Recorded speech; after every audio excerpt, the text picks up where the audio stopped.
ভুল করে আপনি চলে গিয়েছেন 2 নম্বরে, খবর পেলেন মাহফিল এখানে, এই যে আপনি ওখান থেকে আবার ফিরে এখানে আসবেন, ফিরে আসার নাম হচ্ছে তওবা। ফিরে আসার নাম কি? আমাদের রাস্তা কার দিকে? আল্লাহর দিকে। জোরে আমাদের রাস্তা কার দিকে? ফিরে যাওয়া কার দিকে? রিজিক আসে কার থেকে? জোরে বলি সম্মান আসে কার থেকে? শান্তি আসে কার দিকে? তো ওই আল্লাহর দিকেই আমাদের ফিরে যাওয়া, কিন্তু আমরা ভুলে শয়তানের ফাঁদে করে অন্য রাস্তায় চলে গেছি। তওবা মানে হচ্ছে সেই জায়গা থেকে আবার রিটার্ন করে রবের রহমতের জায়গায় ফিরে আসা, এটার নাম তওবা। বলেন না সুবহান। আর তওবার একটা চমৎকার বিষয় কি জানেন?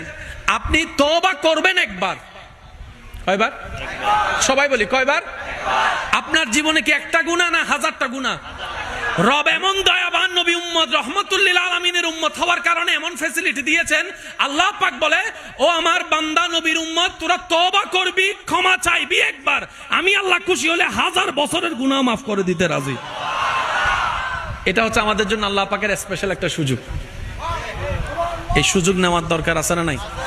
এবার আপনি যদি সম্পদ দরকার আছে, বলেন না সম্পদ দরকার আছে, সন্তানের দরকার আছে, শান্তির দরকার আছে। কোরআনের মধ্যে কত চমৎকার ভাবে আল্লাহ পাক রব্বুল আলামিন সূরা নূর মধ্যে আয়াত বলেছেন, বেশি বেশি তওবা করো, ইস্তেগফার করো, আল্লাহ আসমানের বৃষ্টিও বাড়াই দিবেন, ফসলও বাড়াই দিবেন, ধনও বাড়াই দিবেন, সম্পদও বাড়াই দিবেন, শান্তিও বাড়াই দিবেন, রহমতও বাড়াই দিবেন। সুবহান। আমরা করার মতো করতে জানি? বলেন তো আর একটু জোরে, করার মতো করতে জানি? এবার বলেন দোষ কাদের? হাসরের ময়দান আমরা বেশিরভাগ মানুষ যেই হকে আটকায় যাব সেটা হচ্ছে বান্দার হক। জোরে বলেন ঠিক কিনা?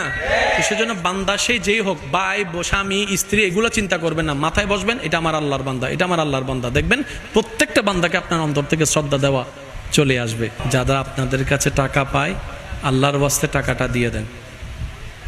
যদি আপনার সামর্থ্য না থাকে, তার সাথে দেখা করে মাপ চেয়ে নেন। পারবেন ইনশাআল্লাহ? কাউকে যদি কথায় কষ্ট দিয়ে থাকেন, অপমান করে থাকেন, মনে পড়ছে সামনে, ভাই ওদিন ভুল হয়েছে, মাথা মাফ করে দেন। সে এখানে মাফ করবে, ওখানে রব আপনাকে মাফ করে দিবে। আমি কি বুঝাতে পারছি কথা?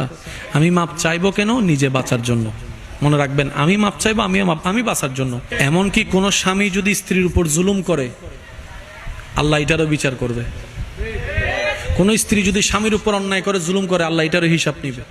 কারণ স্বামীও রবের বান্দা, স্ত্রীও রবের বান্দা। বলেন না সুবহানাল্লাহ। তো 2 দিনের দুনিয়া, বাঁচবেন আর কয়দিন?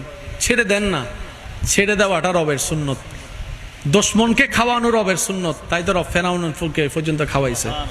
একটু মনটা বড় করেন, দিলটা সাগরের মতো করেন। সাগরে যেরকম সারা দুনিয়া